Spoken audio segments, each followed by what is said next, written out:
Bismillahirrahmanirrahim. Assalamualaikum warahmatullahi wabarakatuh. Saya Estel Penatun, salah satu mahasiswi Politeknik Kesehatan Mataram Prodi D3 Keperawatan 5.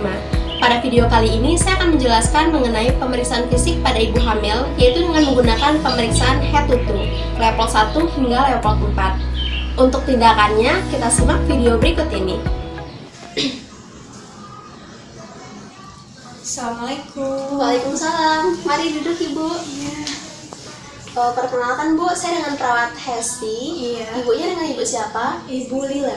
Oke, Ibu Lila ya. Iya. Jadi di sini kedatangan Ibu kan untuk melakukan pemeriksaan, Bu ya. Iya. Nah, tujuan pemeriksaannya itu yang pertama untuk mengetahui dengan mengkaji ukuran, pertumbuhan dan juga kesejahteraan janinnya, Bu ya. Kemudian yang kedua itu untuk mendeteksi posisi dan juga presentasi janinnya. Kemudian tujuan yang terakhir dari pemeriksaan ini untuk mendeteksi adanya penyimpangan dari keadaan normal janinnya. Bisa dipahami Bu ya? Iya, bisa. Untuk biar cepatnya, sebelum melakukan pemeriksaan saya izin melakukan persetujuan ya Bu ya. Ini lembar persetujuan, jika Ibu menyetujui, Ibu boleh tanda tangan di sebelah sini. Ibu setuju untuk dilakukan pemeriksaan Bu ya? Iya. Setelah kita melakukan informed consent kepada klien kita langsung menuju pada anamnesa. Anamnesa yaitu bagaimana cara kita menanyakan data subjektif dari pasien. Ada beberapa riwayat yang kita tanyakan. Yang pertama ada riwayat kehamilan, yaitu bagaimana proses menstruasinya dan juga bagaimana cara klien kita memenuhi kebutuhan sehari-harinya. Kemudian ada yang kedua yaitu riwayat persalinan dan juga riwayat nifas yang lalu. Yang kita tanyakan itu berapa anaknya, kemudian apakah pernah mengalami keguguran dan lainnya. Kemudian yang ketiga yang kita tanyakan itu riwayat sosialnya, bagaimana kehidupan kliennya di rumah dan bagaimana adat istiadat yang dianutnya. Kemudian yang terakhir itu bagaimana kita menanyakan riwayat kesehatannya, apakah pernah memiliki riwayat penyakit yang lalu sehingga apakah nanti juga akan terjadi komplikasi pada saat melakukan persalinan. Itu semua merupakan poin penting yang harus kita tanyakan sebelum kita lakukan pemeriksaan kepada klien kita. Sekarang kita langsung masuk saja pada pemeriksaan head to toe mulai dari kepala hingga abdomen. Setelah kita melakukan anamnesa atau menanyakan beberapa riwayat dari klien kita anjurkan klien kita untuk mengganti baju agar memudahkan kita melakukan pemeriksaan. Jadi Ibu bisa mengganti pakaiannya terlebih dahulu agar memudahkan saya melakukan pemeriksaan nantinya. Iya. Di ruangan sana Bu ya. Sembari kita menunggu klien kita mengganti baju agar memudahkan kita melakukan pemeriksaan, ada kiranya kita sebagai perawat menyediakan beberapa alat yang nantinya akan kita gunakan untuk memeriksa klien kita. Assalamualaikum. Waalaikumsalam. Mari duduk Bu. Setelah pasien mengganti pakaian untuk memudahkan perawat melakukan pemeriksaan, di sini perawat langsung memberikan pemeriksaan tanda-tanda vital, yaitu yang pertama dengan mengukur tekanan darah. Tekanan darah normal di sini diharapkan 80/120. Kemudian diukur nadinya dengan normal 60 sampai dengan 100 kali per menit. Kemudian diukur suhu badannya dengan normal 36 sampai dengan 37,5. Kemudian diukur pernapasannya dengan normal 20 sampai dengan 24 kali per menit. Setelah itu, ditutup sampiran untuk menjaga privasi dari klien. Kemudian perawat melakukan cuci tangan dengan teknik biasa 6 langkah. Setelah itu klien disiapkan terlebih dahulu agar dimudahkan melakukan pemeriksaan fisik mulai dari head to toe hingga abdomen. Sekarang kita langsung masuk pada pemeriksaan head to toe. Seharusnya di sini kita menggunakan handscoon ya biar lebih terjaga agar tidak menular. Yang pertama pemeriksaan head to toe-nya yaitu pada bagian kepala. Pada bagian kepala ada dua aspek yang kita lakukan pemeriksaan. Yang pertama yaitu keadaan rambutnya. Keadaan rambutnya apakah berwarna merah, hitam, pirang, atau coklat. Kemudian yang kedua yang kita lihat yaitu bagaimana hygiene dari kepalanya sendiri. Apakah kotor, berketombe, bau, apakah ada lesi, penyakit kulit atau dermatitis, dan juga jamur. Itu yang kita periksa. Jadi pemeriksaan yang kedua yaitu pada area wajah. Yang kita lihat di sini apakah edema atau tidak, apakah ada bengkak atau tidak, kemudian apakah ada hiperpigmentasi atau tidak. Jadi hiperpigmentasi itu biasanya pada ibu hamil ada flek hitam atau bercak hitam pada area pipi ataupun dahinya. Yang ketiga yang kita periksa ialah pada bagian mata. Yang pertama kita lihat skleranya, ikteris atau tidak. Kemudian yang kedua yang kita lihat yaitu konjungtivanya. apakah dia anamis atau tidak. Cara melihat konjungtivanya dengan menarik bagian bawah mata dan meminta pasien ataupun klien untuk melihat ke atas. Bisa ke atas seperti itu.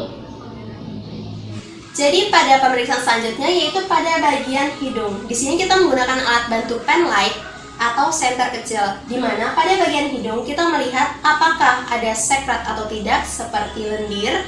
Kemudian selanjutnya apakah ada peradangan di dalamnya atau tidak seperti itu.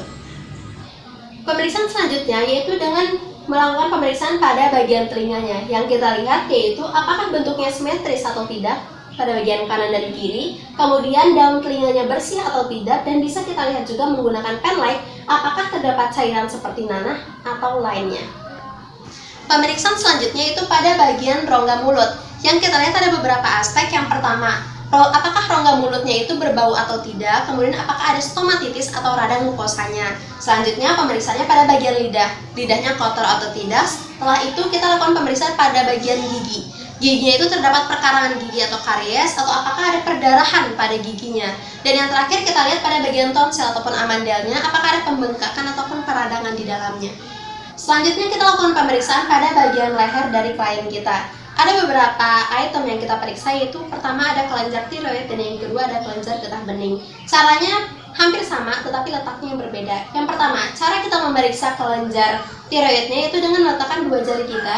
Kemudian kita meminta klien kita untuk menelan. Apakah klien kita mengalami kesulitan menelan, berarti adanya penyimpangan terhadap kelenjar tiroidnya. Selanjutnya kita periksa kelenjar getah beningnya yang terdapat di belakang telinganya. Apakah ada pembengkakan atau tidak, sehingga nanti bisa kita angkat diagnosanya. Pemeriksaan selanjutnya yaitu kita memeriksa pada bagian dada. Yang kita gunakan di sini yaitu teknik inspeksi dan juga teknik palpasi. Inspeksi yaitu melihat dan palpasi yaitu meraba. Yang kita lihat dan juga kita raba di sini yaitu pada bagian payudara dan juga ketiaknya. Apakah simetris atau tidak, kemudian apakah ada benjolan atau tidaknya. Selanjutnya ada juga teknik yang kita gunakan yaitu teknik auskultasi, yaitu dengan mendengarkan. Alatnya di sini kita menggunakan alat bantu stetoskop. Earpiece-nya sebenarnya harus masuk ke dalam jilbab biar lebih jelas. Tetapi sebagai contoh saya hanya letakkan di luar jilbab saya. Diafragmanya kita letak pada bagian dadanya. Dan pada saat kita ingin mendengarkan suara napas dari klien kita anjurkan klien kita untuk menarik napas dalam dengan mulut terbuka. Bisa ya, menarik napas dalam dengan mulut terbuka. Kemudian diafragmanya kita letakkan pada bagian atas dan bawah. Apakah ada kelainan suara atau mungkin ada kelainan dari bunyi pernapasan klien kita. Selanjutnya yang kita lakukan pemeriksaan yaitu pada bagian perut atau abdomennya. Yang kita lihat di sini atau yang kita inspeksikan di sini yaitu bentuk abdomennya. Apakah sudah sesuai bentuk usia kehamilannya, kemudian apakah ada bekas luka sesar, kemudian apakah dia termasuk linea alba ataupun linea nigra. Selanjutnya yang kita ukur yaitu TFU atau tinggi fundus uterinya. Dalam melakukan TFU atau mengukur tinggi fundus uterinya, kita bisa melakukan dengan dua teknik, yaitu dengan bisa menggunakan jari ataupun sentimeter atau pipa ukur. Sekarang kita masuk pada level 1. Tujuan dari level 1 yang pertama untuk mendeteksi bagian janin yang terdapat pada fundus, dan yang kedua serta untuk mengukur tinggi fundus dari janin itu sendiri. Sekarang kita masuk pada level 2. Level 2 memiliki tujuan untuk mendeteksi apa sih yang terdapat pada bagian kanan maupun kiri dari perut ibu.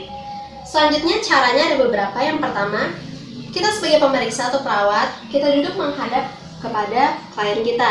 Selanjutnya, yang kedua, kita menggunakan dua telapak tangan kita.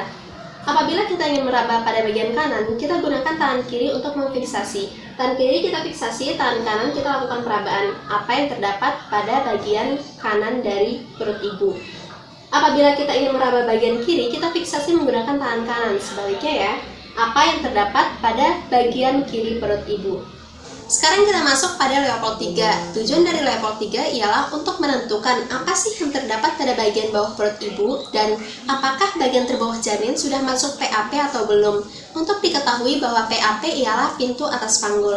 Caranya yaitu dengan kita menggunakan dua telapak tangan kita. Tangan kiri kita menggunakan seperti huruf V seperti ini. Kemudian kita simpan pada bagian tinggi fundus uterinya. Yang tangan kanan kita simpan di atas simpisisnya. Sisa 4 jarinya kita goyangkan. Apabila dapat digoyangkan, berarti janinnya belum masuk PAP dan tidak bisa dilanjutkan pada Leopold 4. Kemudian, apabila sudah tidak dapat digoyangkan, berarti janin sudah masuk PAP dan siap dilanjutkan pada Leopold 4. Sekarang kita masuk pada Leopold 4. Tujuan dari Leopold 4 adalah untuk menentukan seberapa jauh bagian terbawah janin sudah masuk PAP. Yaitu caranya, kita sebagai pemeriksa dan perawat menghadap pada bagian kaki pasien ataupun klien kita. Kemudian kita raba dengan menggunakan teknik perbandingan. Seperti ini, apabila teraba 5/5 berarti janin belum masuk PAP. Apabila teraba 4/5 berarti janin sudah masuk PAP 1/5. Apabila teraba 3/5 berarti janin sudah masuk PAP 2/5. Apabila teraba 2/5 berarti janin sudah masuk 3/5. Apabila teraba 1/5 berarti janin sudah masuk 4/5. Untuk membedakan antara mana kepala, bokong, punggung dan juga ekstremitas, pada bagian kepala dia berbentuk seperti bulat, kemudian keras. Kemudian yang kedua, apabila berbentuk bokong, dia bentuknya seperti bulat dan juga lunak. Apabila janin tersebut terabanya punggung, dia akan berbentuk seperti memanjang, seperti papan bentuknya. Dan apabila yang teraba adalah jari-jari, dia akan berbentuk seperti kecil-kecil pada janin ataupun berbentuk seperti jari-jari. Pada Leopold 4 juga kita menggunakan teknik auskultasi atau teknik mendengarkan. Yang kita dengarkan ialah DJJ atau denyut jantung janin. Pada teknik DJJ atau denyut jantung janin, kita menggunakan alat bantu seperti teropong.